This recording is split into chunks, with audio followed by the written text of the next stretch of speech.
$2.000 millones. Francis Gámez, Globovisión.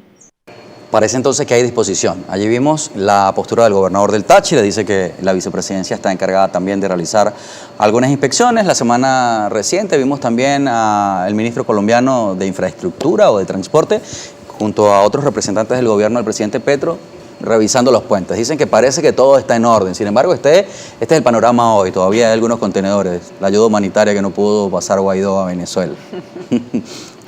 Sí, me parece que fue una respuesta a lo que hizo Colombia, esto que está haciendo Venezuela de revisar los puentes. Yo también le diría al gobernador del Táchira que revise del puente para acá cómo están las vías, porque yo he recorrido el Táchira, tú también. Sí, por supuesto. Y sabes perfectamente que la solución al problema de la vialidad no se resuelve en el puente. Empieza el drama después que atraviesas el puente hacia Venezuela y tienes que salir del estado Táchira hacia otros estados o hacia otros municipios. Así que bueno, como dicen allí, es progresivo, hay una serie de problemas, hay unas limitaciones presupuestarias, hace falta mucha inversión porque fueron años de desatención absoluta, de falta de mantenimiento, de descuido. Y bueno, eso es lo que hoy en día urge para mí dentro de los planes de estos económicos, el tema de la reactivación de la frontera. Creo que si no es el primero, es uno de los primeros, lo más importante. ¿Y cómo visualiza, por ejemplo, el panorama petrolero? Un diputado del chavismo nos decía acá que cabe la posibilidad de que el gasoducto pueda retomarse, por ejemplo, en términos energéticos. Un gasoducto que tuvo una voladura en determinado momento por la situación de violencia que vive Colombia y que incluso Venezuela estaría en capacidad de exportar gas a Colombia cuando antes era al revés. Sí, volvemos a lo mismo, capacidad tenemos, incluso capacidad instalada, incluso personas trabajando ya para que eso sea una realidad. Lo que hay que hacer es habilitar todo el cauce, digamos, hacia ese gasoducto que también está abandonado desde hace muchos años y comenzar a establecer acuerdos, convenios más o menos equilibrados con Colombia para que eso sea beneficioso para Venezuela, ¿no? Mercedes, ¿quiere ser presidente? No. No. Quiero que los venezolanos se pregunten cuáles son las condiciones, los requisitos que debe reunir el próximo presidente. Eso es lo que yo quiero. Yo ¿Cuáles son esos requisitos? Generar ese debate, ¿no? Perdona que vuelva al ejemplo de la empresa, pero cuando una empresa tiene un cargo vacante, antes de salir a pedir primaria, o vamos a decir, no, ellos no hacen primaria, pero antes de salir a hacer preventas o a buscar, lo primero que tienen que tener en mano es a quién. ¿Qué tiene que hacer esa persona que queremos escoger, ¿no? O sea, ¿cuáles son los requisitos que debe reunir? Y la Constitución de Venezuela es muy clara cuando habla de las competencias o de las tareas del jefe del Estado, ¿no? En primer lugar, los venezolanos tenemos que pensar en un candidato que pueda ser jefe de la Fuerza Armada Nacional Bolivariana, la que tenemos, ¿no? La Fuerza Armada Nacional, que pueda ser jefe de la Hacienda Pública. O sea, los casos de corrupción, todos estos escándalos que ha habido, pero por todos lados, elefantes blancos, problemas con los bienes de Venezuela en el extranjero, etcétera. Bueno, el próximo presidente va a tener a su cargo nada más y nada menos que toda la hacienda pública. Un custodio, ¿no? Un administrador. Es un administrador. Tiene que ser el jefe del Estado y el jefe del gobierno. Por lo tanto, tiene que ser una persona que capaz de resguardar, garantizar la soberanía nacional y tiene que ser capaz de nombrar un gobierno de personas competentes, de ministros que sepan de lo que están hablando, no de camaradas de partido ni de amigos políticos, sino verdaderamente convocar a los mejores para resolver todos los problemas que hay, que por supuesto lo económico se lleva el primer lugar, pero también hay temas sociales de urgente resolución, ¿no? El tema de la educación, por ejemplo. Tiene que ser el jefe de la política internacional, Seir, y como hablábamos antes de entrar al aire, la política internacional de Venezuela se ha caracterizado por su neutralidad. Al ser un país petrolero no podemos estar en ninguno de los polos disputándonos con el mundo entero, quién sabe qué. Históricamente quiere decir. Históricamente, exacto, hasta que empezó esta polarización que terminó teniendo también su contraparte geopolítica, ¿no?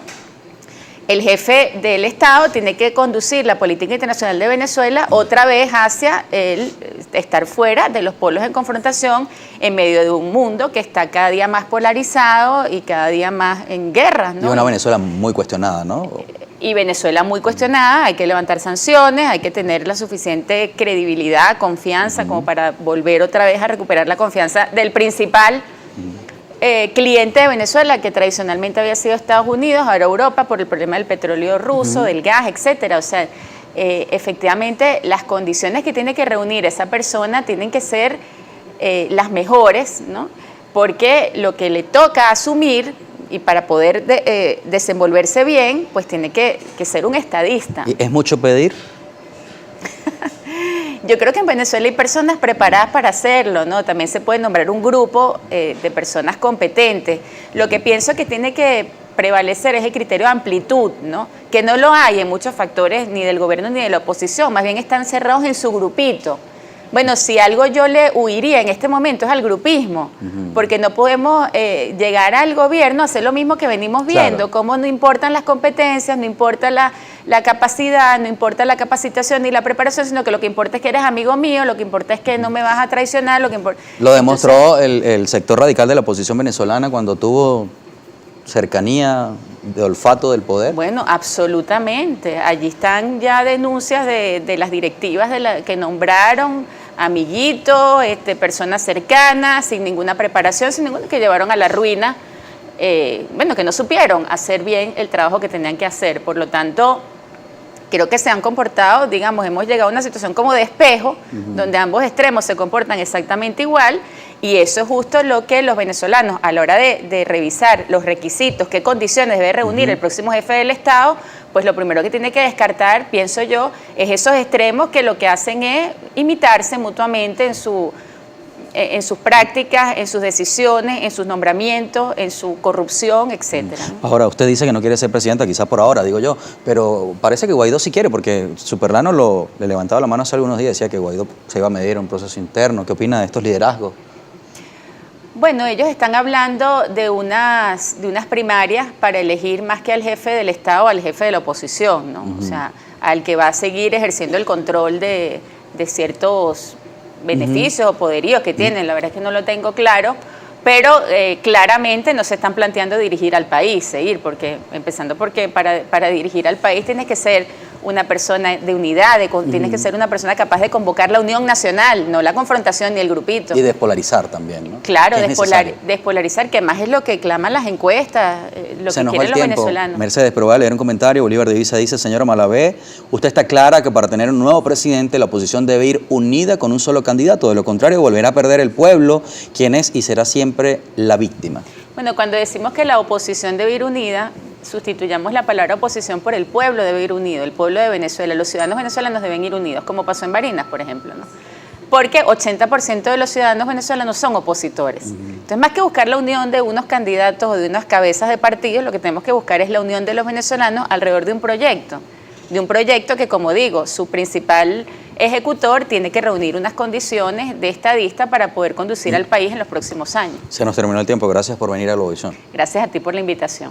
Como siempre, un gusto. Termina la entrevista con Mercedes Malavé González, coordinadora nacional del Movimiento Unión y Progreso, y nos acompaña, bueno, analizando lo que está ocurriendo en nuestro país.